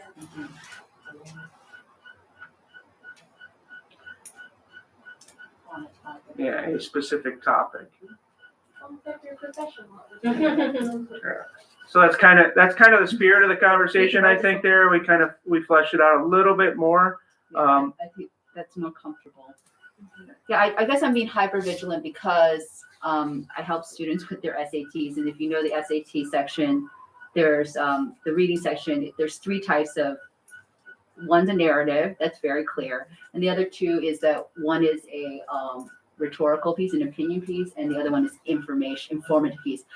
There's tremendous struggle in determining which is which, and this is the nature of how our political conversation is. So maybe just some examples in training would be good. So because I think we do want to really be transparent. I would hate for us to be dodging questions all the time or being so afraid of what we're going to say. All right. But I also think that since we are notifying the executive director and we're working in partnership, that would help eliminate those narratives and that hopefully bias. And narrative is good. Narrative, sometimes you need it, but it's just, I think the rhetorical flourishes may not be people. And honestly, since I have some background in neuroscience, nobody ever convinces somebody of a change of opinion. It's the person that decides. And the best thing we can do is give this information and data to the public for them to make their own decisions. Okay, so I think this section we've done great work on. So now we're going to move to just high crisis communications. Oh, Mr. Donaldson. To the chair, I was just going to say, if you haven't already, I would suggest you to send that thought about the media communications training to the training committee, just so, although it has been scheduled, just to make sure that they cover that. Yeah, and I would really like this is rhetoric, this is narrative, this is information, this is fact. If it's genre based, it would be helpful. I'm not sure what the media training is going to involve, other than saying diplomacy, which is not necessarily exactly. And the expectation that that's going to go perfectly is probably unreasonable. I'll just say that. So this work inherently is a little bit narrative driven, and you have to play in the same sandbox that the police play in, and they're very narrative and very rhetoric. So so there will be times where you will probably bend this rule a little bit, so long as it goes back to doesn't diminish the esteem of the commission. Some rhetoric can do that. Some narratives are so far off that it harms the commission as a whole, right? So that's why that guardrail is in there. So, of course, because all these language styles are included in our speaking style, but I think the information data, as long as it's there, if it is buttressed by those other things, that would be fine. So just a quick question to the executive director. Do we know who's joining the media training? I remember hearing the discussion that we were doing. To the chair, we don't have that finalized yet. We haven't been asked to pursue that yet. When it comes up in training, what the next couple are, that's generally what I start working on. So we're all the way through April. We're working on doing some other stuff first. So, but after this is passed, it'll be easier to train on it because we know what our general speaking rules will be, and you can kind of design a training around the policy that you guys created here. So. Thank you. Right. Okay, so we're going to move on to the crisis communications. So these are an extension of what we just spoke about, but in high profile events. I think everybody can understand what that means without further explanation. So in those situations, obviously communication is very important. So in these situations, I think more guardrails probably have to be put up, and that's what we have written here. Mr. Goodrick, can you walk us through your rationale? To the chair, yes. So this came up after the unfortunate death of Tamia Chapman. The commission had a listening session, and we also put out some information that caused a very strong emotional reaction. There was a flyer for the listening session from the police. The police were not communicating with us. No city officials were communicating with us. They were stonewalling us on information. So all of the monitoring team, the DOJ, and other people who were interested in that, the commission themselves, obviously being at the table, had a meeting. And one of those things that came out of it, which was never agreed upon, but everyone thought was a great idea, well, the majority thought was a great idea, was that during a crisis, there's everybody do everything possible to work together to put out factual information, right? So if we can find a way, this is trying to tap into that spirit that we started that day. If we could find a way to tap into quickly connecting with city officials, the office of the mayor's communications, the division's public relations people, right? And getting up to speed on what we know, right? Not speculation or anything like that, but just putting out facts in those early moments. If we set some rails, some general guidelines for that, that's the hope there, is that in these crises, we won't see a different narrative from us than what is factual, right? Now, again, going back to that point, sometimes police departments and even the Cleveland Division of Police at times have started a narrative that isn't factual. I'm not talking about repeating a narrative that isn't factual. What I'm talking about is we have to be extra cautious in these instances that during a crisis situation that we are considered the point of good information, right? But that's only going to happen if we're able to connect and get information quickly. And then also we have to be very careful about what we can and cannot say at certain points in an investigation, right? Because all of these will be under investigation and the public will look to us for information. So we want to design a way to plug into information, get information out there quickly and efficiently. But we want to also make sure that we're doing it in good faith and we're not caught in that trap of later having to go back and apologize for something we said or putting out bad information, right? So it's an art form. It's certainly going to take a lot of work, and we're going to have conversations with city officials, public safety, and the mayor's office on what our role is in a crisis with them, right? How we do that jointly and not make it harder for everyone by creating conflict and tension there that isn't necessary. So that's the general spirit of it here. And unfortunately, we never got to that policy before, and we don't have power over them. So that's one of the things, right? I can't put in here that they'll do anything because we don't have this isn't their rules. This is our rules. So it's written from a perspective of our good faith effort and what we can do to maximize getting out factual, timely information, right? So. I did have one question. Is this regarding only high profile events in Cleveland? This policy? We don't have the ability to, it's mostly centered around Cleveland, yes. I mean, there's no way we can plug into another city administration and expect us to be in the loop. We just have to read it in the news in those circumstances. And we're not limiting commissioners on speaking of, Tyree Nichols or. No, let's see here. High profile events will occur between the police and communities they serve. So I could be more specific in that first sentence if you want that, related to Cleveland. Yeah. And what's the biggest difference here is in these situations, only the co-chairs and the executive director are authorized to speak during a crisis, right? Because that's when every single commissioner is going to be pressed by the media to give their opinion. And that's where we can get in trouble is during a crisis. You want to really, bring that down and say only these specific people can talk. Especially because we might be then called upon later to make judgments about that situation. Right. And if the commissioners are in the media saying something, it's going to create a conflict of interest and appearance of a conflict of interest. That's a good point. Right. It's our hope that the executive director and co-chairs would be reflecting the rest of our, that whatever they say should be okay by the rest of us, but they are the only official speakers. Ms. Ridgway? So what you say again, Chair? I'm just, I don't want the situation that they, obviously I don't know who's going to be in those positions, but they're not speaking just because of the emotions. They're not speaking just for them. They're speaking with our, what is the word I'm looking for? With our intentions and with, that's actually, they may not want to speak at all, if it means. They may not know. I mean, is it something that we need to deliberate? Because in a high profile situation, the stakes are higher for all of us. It's also more of an urgency or immediacy Right. to responding. So Right. I'm not sure that there is or should be an opportunity to go out and poll all the 13 commissioners and say, do you agree with this position?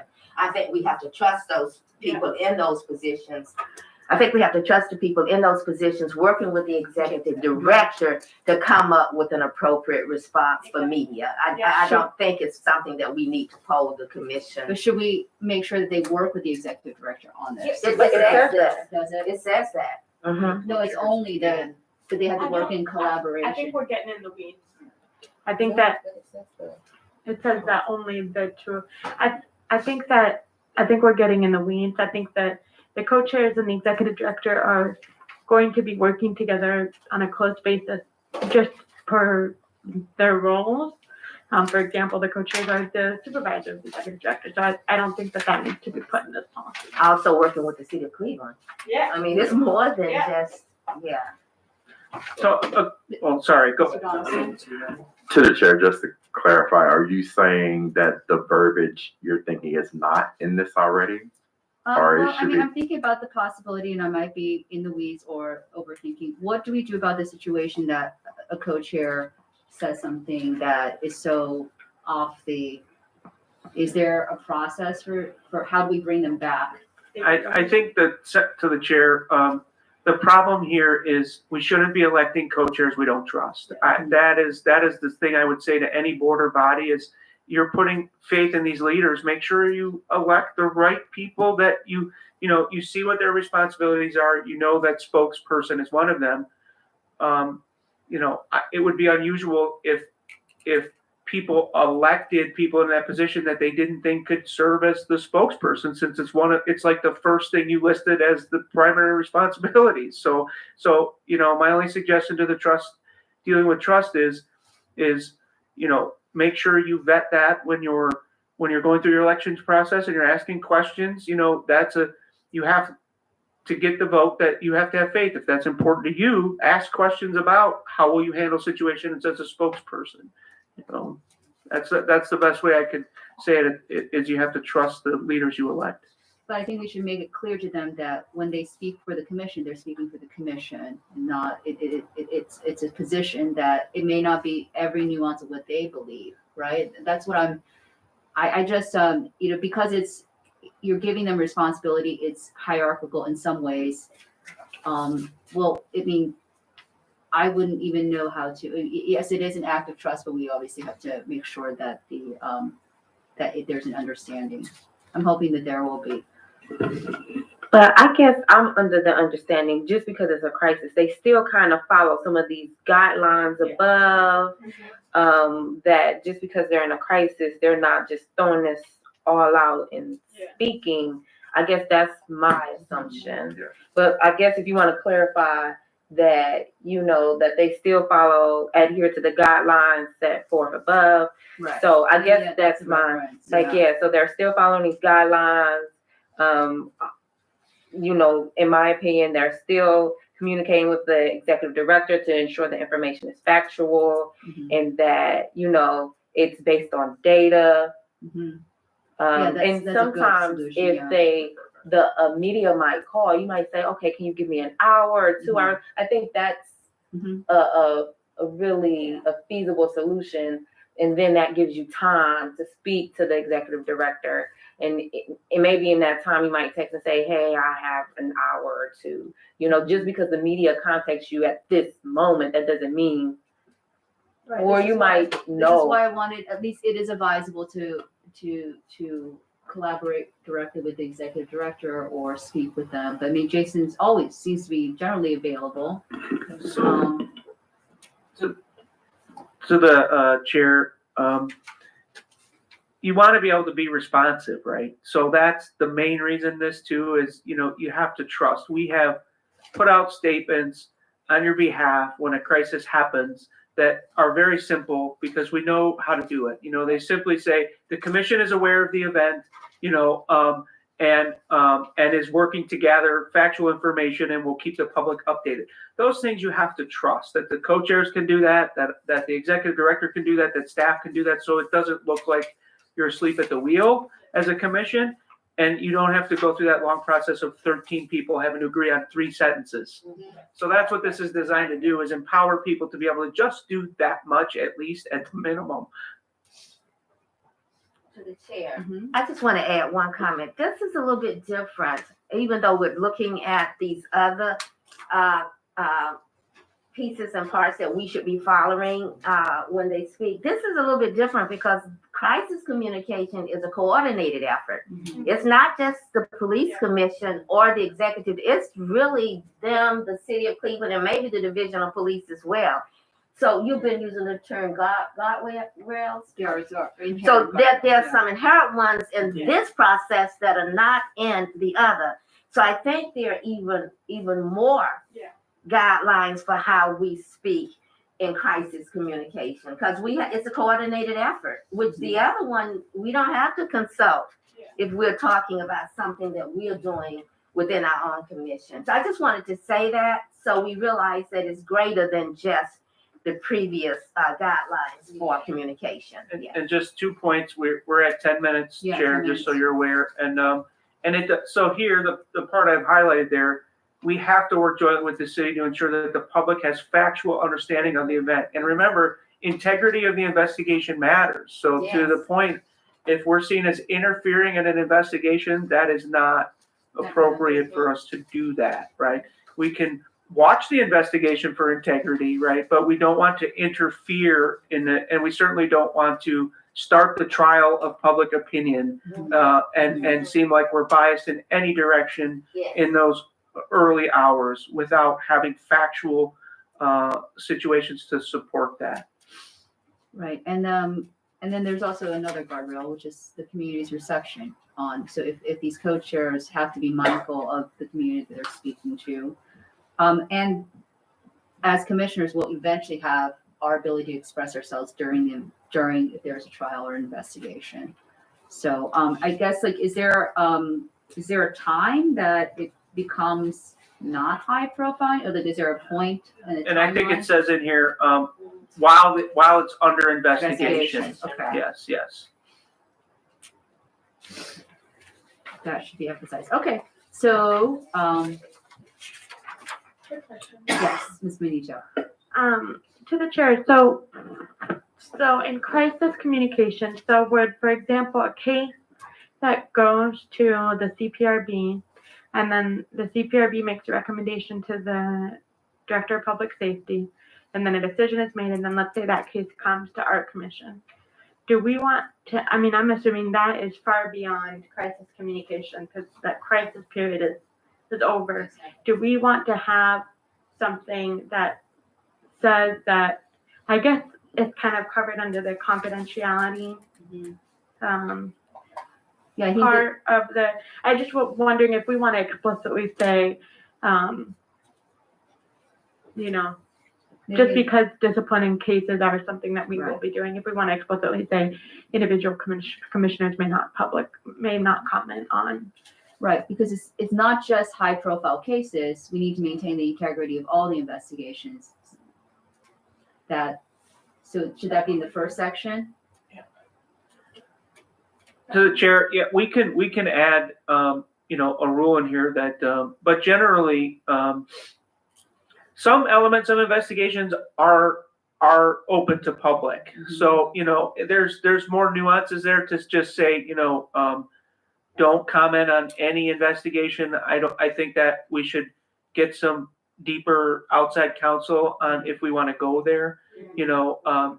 There are some things like the complaint itself, right? That's an open record, right? So those things are certainly subject to discourse on some levels, right? I'm not saying we should do that, but I don't think it's as simple as just saying if something's under investigation, because the other problem is, from past experience, sometimes the Division of Police will prolong an investigation long past when information should have been out.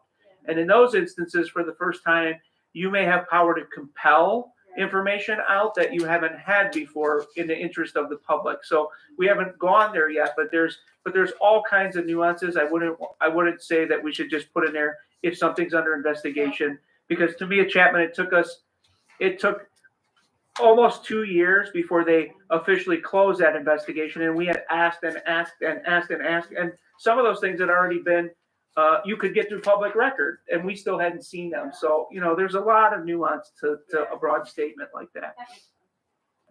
Okay, so I think so there are some things that we may need some outside counsel on, and there's a few other things that we can revisit these 3 chapters in our next meeting. So we will plan to go over the rest of the section other than the evidentiary hearing. So just prepare 2:1 through 2:5 as much as we can, and we'll just go through it in sequential order. We're going to have a scheduling. I have. To the chair, I just have Yes. a general question. So 2.10 is being developed by budgets and grants, so it's going to be inserted in once they're done. It'll be inserted. Great portion of that, almost a third of that, is law, and they just have to work out a few other details. Okay, Yes. thank you. So we'll give them the time to do that. So I cannot make it next Monday. It's a monthly meeting for me, the 3rd Monday. Unless we meet earlier, I don't think she can, Ms. Vargas can meet. Oh, because of budget is also on, Budget and grant is the next, yeah. it's on Monday? Yeah. Oh, that's right. We moved it really early, right? Yeah. Yeah. Because of You're just. because of the same thing. Okay, so budget and grants is meeting from 3 to 5. So can we do Tuesday, the 21st? No? Or do you want to meet? We don't want to meet next week, right? Or that is next week? Sorry. So what does next week look like? I thought we was meeting every other, like. We could. I So thought we we have had said we were Wednesday. going to So let's meet after the 22nd. Well, then That's the our- mental health, you are my sister, so if you wanted commissioners to go to that. When is that? The 23rd. 23rd. Okay. So then we don't want to meet on Friday. So I have a clarifying question. Are we Uh-huh. meeting every week? no. That was my, We were because we wanted to accelerate that first Oh, section. oh. We want to get those bylaws. okay, but now we're back to every other week. Okay. Yeah. So because I don't think there's a way to meet. Yeah, 6. So we're not. So the 27th, maybe?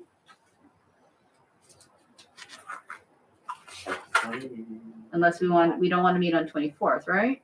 Friday? No, We have all day training on 25th. 25th, okay. Wait, why are these things not in my calendar?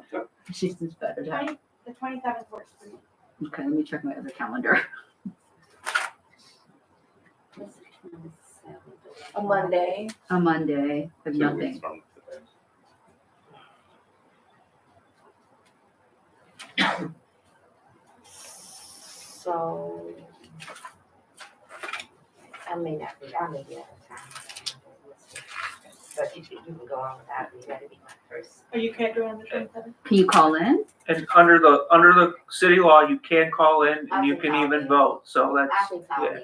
Or you can I'm send me gonna be out of your, town, or you but can, I can call you in. could also send me your questions and discussion points beforehand. I don't ever have any to have yet at this table. Yeah. Do you see the What's my feedback? girl? You're like, yeah, I never considered that. That is. I will So, make yeah, sure thank that, you. I I will will make, look you can in. text me and I will make sure that, so the 27th, same time, 5? Mhm. Okay, So we don't have a meeting on the 20th, No. right? no, No Well, meeting on the 20th. Yeah, I mean, we don't. yeah. they do. I mean, we could, yeah, I just, we moved it earlier because there was So is that a lot of budget? big, usually they don't meet on Monday, but it was just a big scheduling. So is conflict. it the Well, budget? no, it one? was because after the training, so the Yeah. grant committee, they have the grant training. And we wanted to meet after Yeah. that because there might have been a lot of helpful information. But the way everybody's schedule was, so that's why it was pushed back because of that 15th. We wanted to ensure we get that information. Hopefully it's informative and it helps inform our process for the budget and grants. So it wasn't like conducive to meet before that because then we have that and then we would have to schedule. So it just seemed that after that, so everybody's schedule couldn't accommodate the 16th and St. Patrick's. So then that left one day in that week. Are you the 5 16th, to, are you, what time is yours? 3 to 5. 3 to 5. Yeah, we had to meet early too. So feel free to attend. I guess a quick disclaimer. Yeah, and we're, because of our extra hard work, we're a little ahead of schedule, so I think Well, that we have we'll, to see. I'm always nervous. we'll about that. see. I mean, we You won't never know. need, Jason, you don't, Oh, we're not, To the chair, you guys don't have a time crunch with this stuff. This is Right. your artist, you take the time you need to get it right, and that'll lessen your chance of intense debate when you do bring it forward if you just take your time to discuss this stuff now. So, Could I- we may ask the question to prepare. Could I suggest that we schedule the next one out too? Sure. What days, so I am gone, I think that next week is not good for me. I'm gone The week, 31st to probably the 3rd to the 4th. so that our next commission meeting Is it is the fifth? week of the 29th, right? 20, No, the 5th. 20. After April the 5th, 22nd. after, Oh, right, so Okay, we'll have sorry. enough. so then it would be that week of the 10th would be our next meeting? No, the 5th. The week of the 5th, sorry. It'd be the 5th.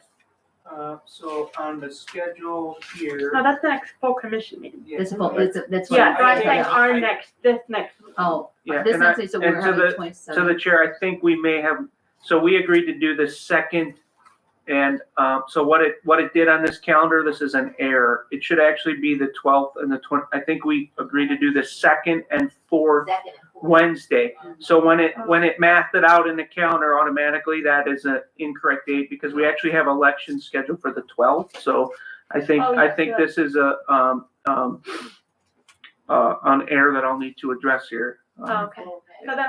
So then the rules committee could meet on the week of the 3rd.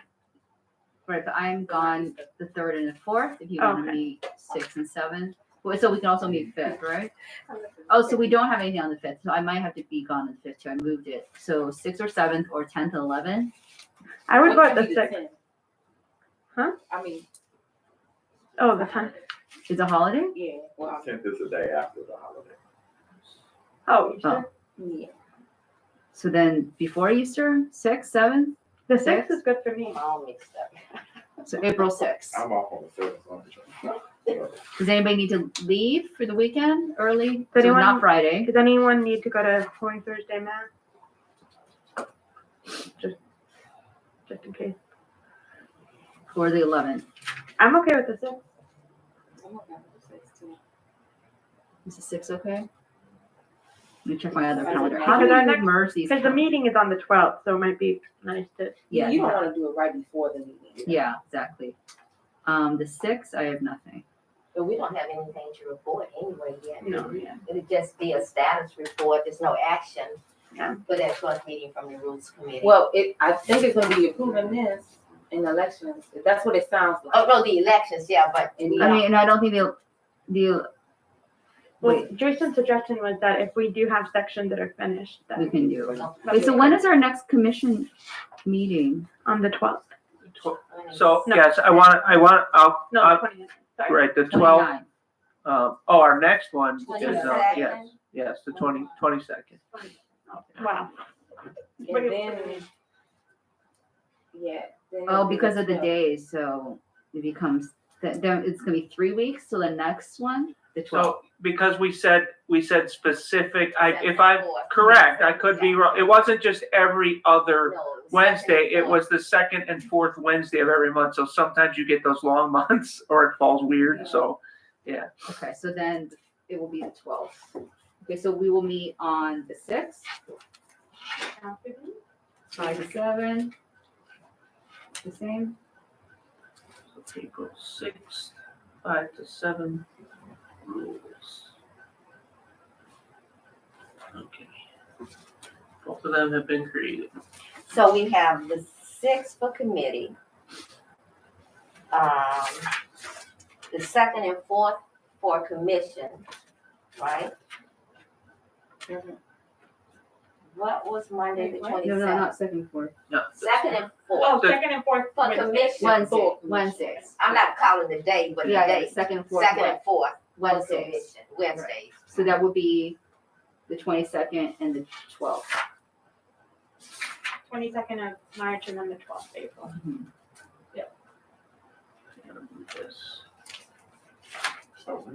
Out of 6. So The the 6th, 20th we're is meeting budget and on- grants. No, the 20th. That's what I said. The 20th is budget and grants, I thought you right? said the 27th. No, the 20th. With 27th rules, 22nd full commission, 27 rules, 6 rules, 12 full commission. And JT, you're gonna get that out to everybody, right? The commission. changes, yeah, that was when Sarah set it up, she probably put every 2 weeks and it mathed it out. And so I have to make that correction here. So, Okay, so- Yeah, it's a little bit awkward. yeah, some Well, I people have already would- accepted it, so Yeah. All right, so, so our next meeting for the rules, for those listening to our virtual doodle poll, it will be spontaneous doodle, it will be the 27th of March from, 5 to 7. We will go over the rest of the parts of Section 2 Administrative Procedures, including oversight coordination, flow of information, subpoenas, and, receipt of citizen or officer incident-based complaints, and independent investigations. That might be a good opportunity for the public to be present. Which one is it? The 27th. So we won't use the 27th to invite.